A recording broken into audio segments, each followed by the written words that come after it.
ہے، فائر کرنے سے پہلے دیکھ لیتا ہے، اس وقت بندے پر ایک خوف طاری ہوتا ہے، اس پر ایک خوف طاری ہوتا ہے. لیکن ہسپتال میں جب عباس صاحب کو لایا گیا، ہسپتال کے ڈاکٹرز نے، نرسز نے اور دوسرے سٹاف نے یہ چیز محسوس کی کہ عباس صاحب کا چہرہ مسکرا رہا تھا. اور جب میں ہاسپٹل میں پہنچا تھا یہ چیز میں نے بھی دیکھی کہ عباس صاحب کا چہرہ مسکرا رہا ہے، وہ مسکرا رہے ہیں. اور سب اسپتال والوں نے یہ چیز دیکھی، اور جس بندے نے بھی ان کو دیکھا انہوں نے یہی کہا کہ ہم نے آج تک ایسی ڈیڈ باڈی لاش نہیں دیکھی کہ جس پر فائر ہوئے ہوں اور چہرہ اس کا مسکرا رہا ہو. اور یہ ان کی مسکراہٹ اگلے دن تک جب ہم نے ان کی تدفین کی اس وقت تک قائم اور دائم تھی. اور یہ حیران کن بات ہے.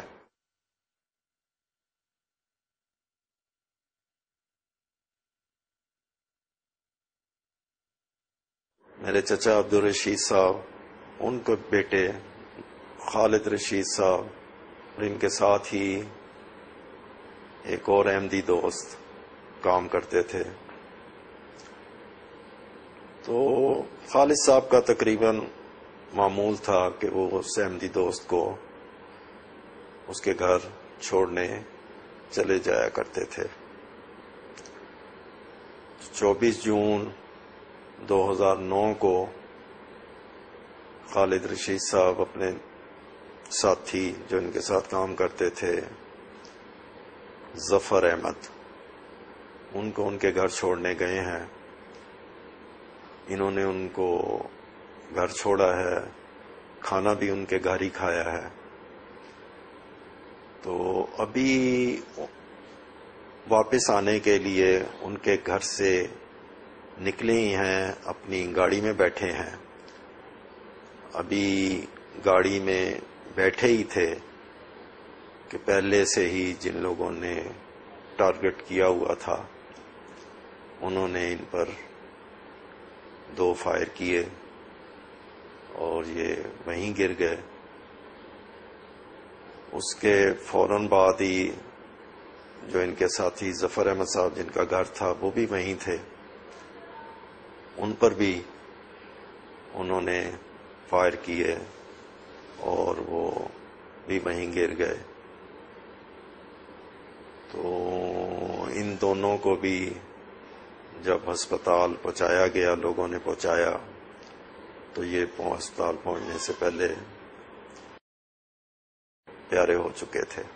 میرے چھوٹے بھائی مکرم خالد رشید صاحب، ان کی شہادت ہوئی. مکرم خالد رشید کا بھی بظاہر پتہ نہیں چلتا تھا، لیکن در پردہ خاموشی کے ساتھ کتنے لوگ ان سے مستفیض ہوا کرتے تھے. کوئی یہی کام ذوالفقار کا تھا کہ ہمیں بظاہر نظر نہیں آتا تھا لیکن بہت زیادہ یہ لوگ خدمت خلق کیا کرتے تھے.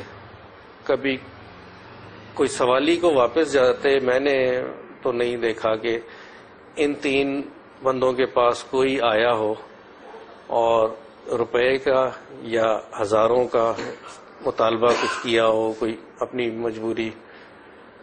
تو یہ لوگ قسطیں کر کے بھی نا اس کا وہ پورا کرتے تھے کہ اس کی یہ مشکل کسی طرح حل ہو جائے. اور کبھی آج تک اس کا ذکر تک نہیں کسی سے سنا. نہ وہ خود بتاتے تھے کہ جی ہم نے کسی کے لیے یہ کیا فلانے کے لیے، لیکن کوئی یہ معمولی رقم نہیں، بڑی بڑی رقمیں بھی یہ لوگ اس طرح اللہ کی راہ میں دیا کرتے تھے، جس کا صرف اللہ تعالیٰ کو ہی پتہ ہے. ہمیں تو صرف ایک ہلکا سا اندازہ اور جھلک ہوتی ہے کہ پیسے اگر تھے تو ہم لوگ پریشان ہوتے تھے کہ انہوں نے کہاں کیے، کہاں گئے. تو نہ ان پہ خرچ ہوتا تھا نہ ہم پہ، تو پتہ ہی چلتا تھا کہ کہیں کسی کی مدد کی ہے. اور اس کے علاوہ خدمت خلق کے لحاظ سے بھی بڑے، خصوصاً خالد رشید اور ذوالفقار منصور، جماعت نے 24 گھنٹے کسی بھی وقت، دن ہو یا رات ہو، کوئی کام کہا ہو، اور مجھے یاد نہیں، میں سوچوں بھی تو مجھے نہیں یاد آتا کہ کبھی انہوں نے کوئی اس کو پسے پوش ڈالا ہو یا آگے پیچھے کیا ہو، کہ اپنے سارے کام چھوڑ چھاڑ کے وہ سب سے پہلے جو مربی صاحب نے کوئی کام کہا ہے یا میر صاحب جماعت کی طرف سے کوئی ہے سلسلہ، سب سے پہلے اس کو پورا کرنا اور اس کے بعد پھر اپنے کاموں کی طرف آنا. یہ اس میں کہیں سے بھی آپ رائے لے سکتے ہیں، تو وہ شاید ہم سے بہتر اس چیز کے متعلق بتا سکیں، کیونکہ جو لوگ جن لوگوں کے ساتھ وہ پھر یہ جایا کرتے یا کام کیا کرتے، وہ زیادہ پھر جانتے ہیں کہ کیا کیا یہ لوگ خدمت کس رنگ میں کیا کرتے تھے. عزیزم خالد رشید کی شہادت ہے، ان دنوں میں ایک خاص کوئی تحریک یہ مولویوں کی طرف سے چل رہی تھی کہ اخبارات میں ان کے بیانات بہت تیزی سے آنا شروع ہوئے تھے، کوئی جلسے جلوس سلسلے چل رہے تھے، کوئی ٹیلی فونز پہ تھریٹس احمدیوں کو نام لے لے کے دیے جا رہے تھے. تو یہ انہی دنوں میں یہ مکرم خالد رشید اور مکرم ظفر اقبال، وہ بھی جو ان کے ساتھ شہادت ہوئی، یہ دو شہادتیں جو تھیں وہ اس سے لنک لگتی تھیں.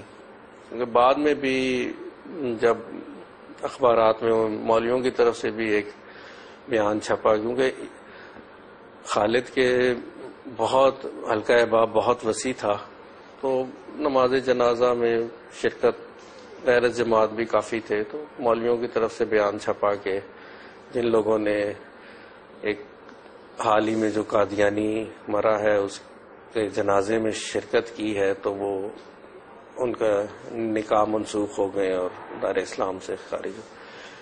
میرے شوہر بہت ہی سادہ طبیعت کے مالک تھے اور بہت کوآپریٹو تھے. وہ ایک فرما بردار بیٹے تھے اور بہنوں کا بہت خیال رکھنے والے اور ان کے بڑھ بڑھ کے کام کرنے والے بھائی تھے، اور بہت کوآپریٹو اور بہت خیال رکھنے والے شوہر تھے. اور بچوں سے خاص طور پر بہت محبت کرتے تھے، اپنے بچوں کے علاوہ باقی سب کے بچوں سے، بہن بھائیوں کے بچوں سے، غیروں کے بچوں سے، ملازموں کے بچوں سے بلا تفریق بہت محبت پیار کا سلوک کرتے تھے. آخر وقت میں بھی وہ اپنے ملازم کو ڈراپ کرتے ہوئے اللہ کی راہ میں قربان ہو گئے. آخری ملاقات مغرب کا وقت تھا، وہ گھر سے جا رہے تھے. ہاں جی، اسی دن، جی 24 جون کی. میں نے مسکرا کے ان کو خدا حافظ کہا ہے، وہ بھی مسکرا کے گئے ہیں. اور اسی دن کی بات ہے کہ ان کی شہادت سے 5 منٹ پہلے میری ان سے بات ہوئی ہے. وہ بس کہہ رہے تھے کہ بس میں ابھی آنے والا ہوں. وہ نکلے ہی ہیں ان کے گھر سے، ان کو ڈراپ کر کے کہ اطلاع آ گئی کہ وہ شہید ہو گئے ہیں. وفات کے بعد ان کی ڈیڈ باڈی جب گھر پہ لائی گئی تو اس وقت دیکھا، اور ان کے جسم پہ گولیوں کے نشان تھے، پیٹ کے دائیں اور بائیں جانب گولیوں کے نشان تھے، اور بازو پہ بھی گولی کے نشان تھے. ہاتھ میں بازو پہ کینیولا لگا ہوا تھا. چہرے پہ ان کے بہت نور تھا جو وقت بڑھنے کے ساتھ ساتھ بڑھتا جا رہا تھا، اور آخر وقت میں بہت ان کا چہرہ روشن، بہت پر نور. پوری زندگی میں کبھی ان کے چہرے پہ اتنا نور نہیں دیکھا گیا جو اس وقت دیکھا. غیر احمدی بھی ان کو بہت پسند کرتے تھے. ان کے بہت سے دوست غیر احمدی تھے. انہوں نے ان کا نماز جنازہ بھی پڑھا، اور کچھ دن